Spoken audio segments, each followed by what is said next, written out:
Lors d'une opération contre des trafiquants, une unité d'élite tombe sur plus de 100 millions de dollars. Mais au lieu de déclarer la découverte, ils décident de tout garder pour eux. Ils emballent les billets dans des sacs plastiques étanches et les balancent dans les canalisations sous les toilettes. Ni vu ni connu, ils récupèrent 20 millions de dollars. Ils replacent ensuite les toilettes pour masquer le trou, puis font exploser le reste de l'argent et la drogue pour effacer les preuves. Sauf que quand ils reviennent tout contents chercher leur butin dans les égouts, catastrophe, les 20 millions se sont envolés. Il ne reste qu'une corde coupée et une balle spéciale que seule leur équipe utilise. À cause de cet argent disparu et de cette fameuse balle, les membres de l'unité commencent à se soupçonner les uns les autres. L'équipe la plus soudée vole en éclats, la confiance a disparu. Les entraînements deviennent chaotiques, ils se disputent, se reprochent tout. Mark, le chef, est furieux. Pour rétablir la confiance, il décide de prendre un risque, c'est lui qui jouera l'otage pendant l'exercice. Avec leur chef en danger, l'équipe retrouve enfin sa coordination légendaire. Après cette séance réussie, le capitaine les invite au bar pour fêter ça. Tout le monde s'éclate ce soir-là. Mais cette belle entente n'est qu'illusion. En pleine nuit, un des gars se réveille dans son camping-car. Encore dans le brouillard, il veut aller pisser quand soudain,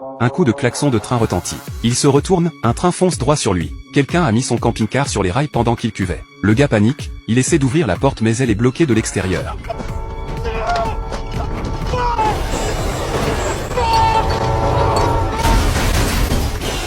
L'équipe organise une cérémonie en sa mémoire. Pour eux, c'est forcément la vengeance d'un cartel. Rien de suspect. Jusqu'au lendemain, quand on retrouve un autre membre mort dans son frigo. Là, le chef comprend que c'est grave.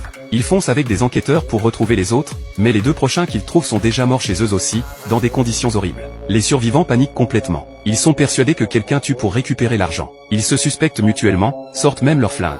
Mais la vérité est bien plus compliquée que ça.